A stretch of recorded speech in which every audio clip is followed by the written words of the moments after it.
بسم اللہ الرحمن الرحیم۔ السلام علیکم ورحمۃ اللہ وبرکاتہ۔ حدیث نبی صلی اللہ علیہ وسلم ہے، مجھے نبی کریم صلی اللہ علیہ وسلم نے میری قوم کے پاس یمن بھیجا تھا۔ جب حجۃ الوداع کے موقع پر میں آیا تو آپ صلی اللہ علیہ وسلم سے بطحہ میں ملاقات ہوئی۔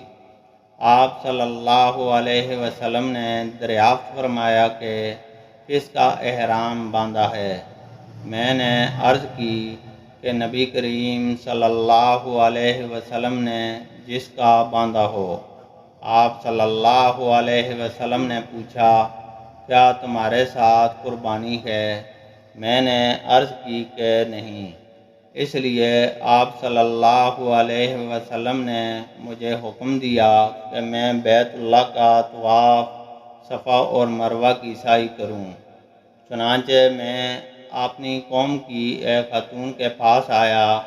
انہوں نے میرے سر کا کنگھا کیا یا میرا سر دھویا۔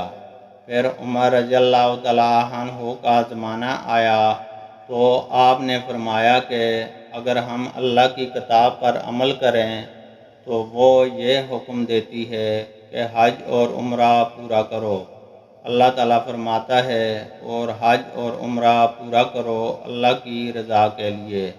اور اگر ہم نبی کریم صلی اللہ علیہ وسلم کی سنت کو لیں تو نبی کریم صلی اللہ علیہ وسلم نے اس وقت تک احرام نہیں کھولا جب تک آپ صلی اللہ علیہ وسلم نے قربانی سے فراغت نہیں حاصل فرمائی۔